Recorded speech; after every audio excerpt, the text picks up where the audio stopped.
पूर्वी चालुक्य वंश 615 ईस्वी में उत्तरी तथा दक्षिणी मराठा प्रदेश में पुलकेशिन द्वितीय द्वारा नियुक्त वायसराय विष्णुवर्मन यानी पुलकेशिन द्वितीय का भाई ने आंध्र देश में पूर्वी चालुक्य वंश की स्थापना की।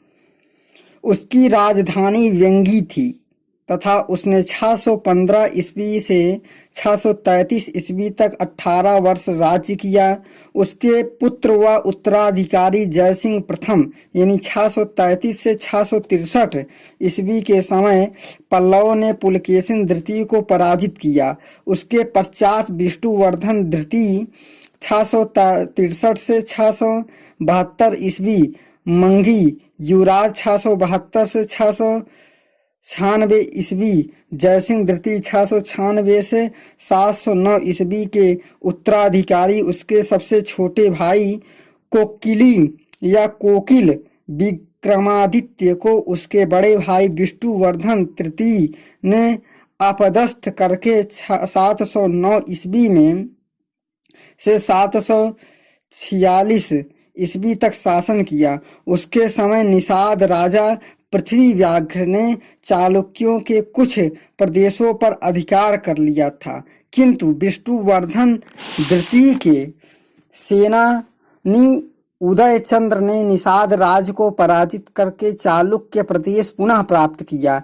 विष्णुवर्धन तृतीय के पुत्र तथा उत्तराधिकारी विजयादित्य प्रथम ने 746 से 764 ईस्वी के काल में राष्ट्रकूटों ने बादामी के पश्चिमी चालुक्यों को समाप्त किया।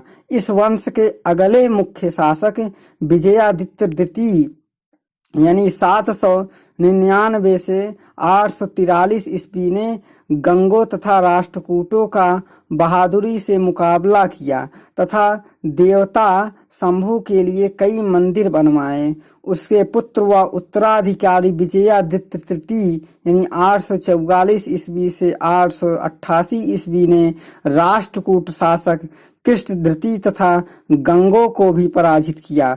विजयादित्य तृतीय संभवतः चोल शासक मंगी के हाथों युद्ध में मारा गया था। उसके पश्चात क्रमशः भीम प्रथम 888 ईस्वी से 918 ईस्वी तक आम विष्णुवर्धन षष्ठ राजा बने। इस काल में राज्य में अस्थिरता की स्थिति उत्पन्न हो गई। भीम तृतीय 934 से 935 ईस्वी के समय में ही राज्य की स्थिति को सुस्थिर किया गया। उसके पश्चात उसके पुत्र विजयादित्य खस्ट ने 948 से 970 ईस्वी तक शासन किया।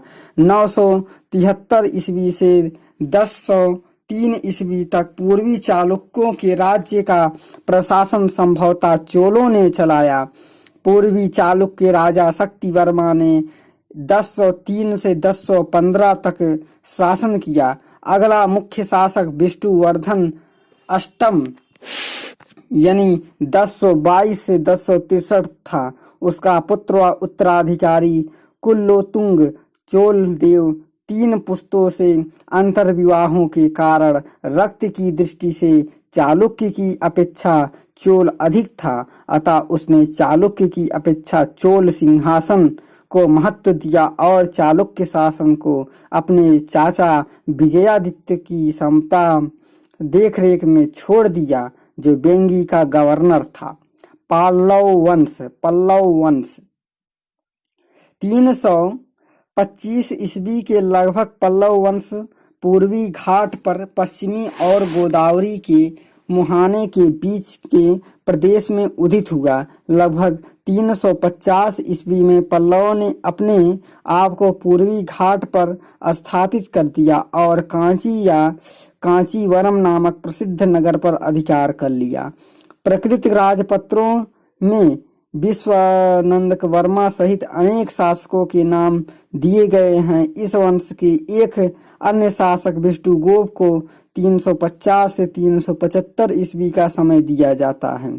संभवतः समुद्रगुप्त द्वारा पराजित दक्षिण के बाहर राजाओं में वह भी था। उसका समसामयिक व्यंगी का हस्तवर्मा संभवतः पल्लव वंश का था।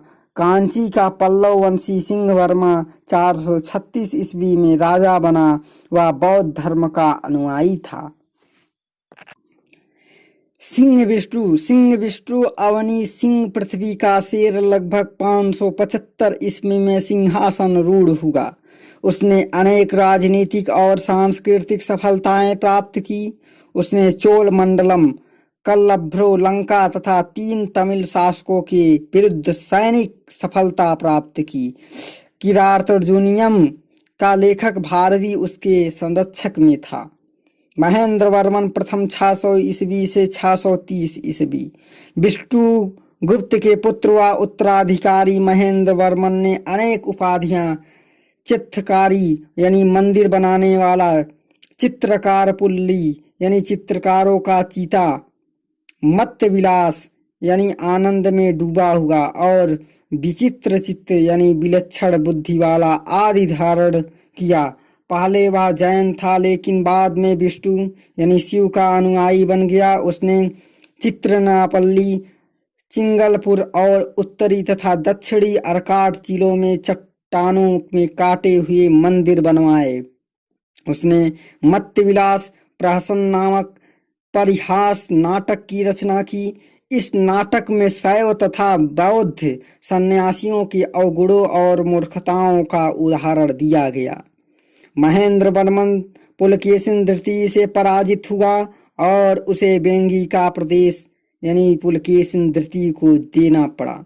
नरसिंह वर्मन प्रथम, महेंद्र वर्मन के पुत्र व उत्तराधिकारी नरसिंह वर्मन प्रथम की सफलता इतनी महान थी कि वह सारे दक्षिण भारत में सर्वोच्च बन गया। उसने पुलकेशिन द्वितीय को पराजित करके उसकी राजधानी वातापी पर अधिकार कर लिया।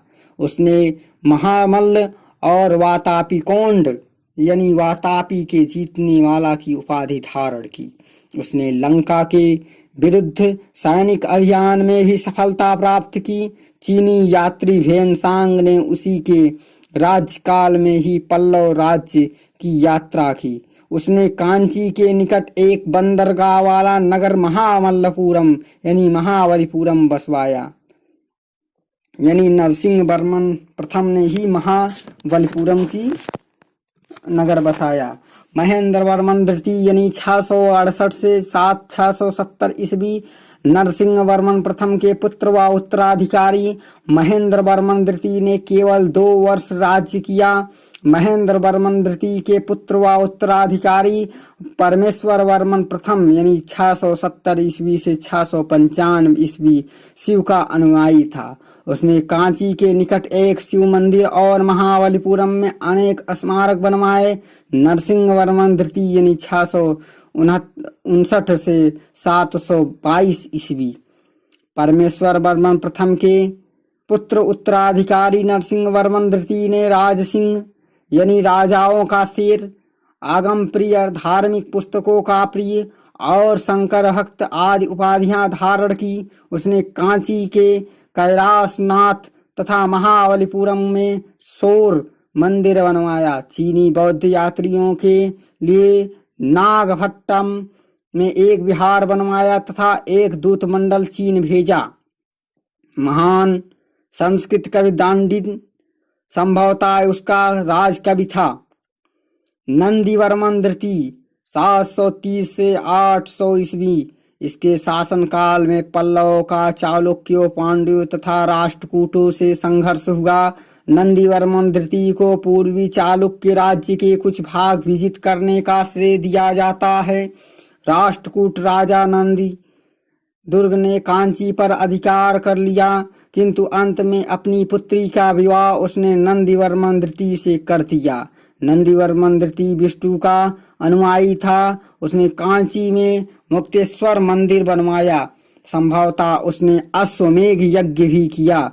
नंदीवर्मन द्वितीय का पुत्र व उत्तराधिकारी दांतिवर्मन था। तत्पश्चात नंदीवर्मन तृतीय शासक बना। यह तमिल शासक साहित्य का महान संरक्षक था। तमिल कवि पेरुनंदेवनर इसी के राजसभा में थे। इसकी विजयों का वर्णन नंदी कलम नामक तमिल रचना में मिलता है। इस प्रकार पूर्वी चालुक्य वंश और पल्लव वंश समाप्त होता है।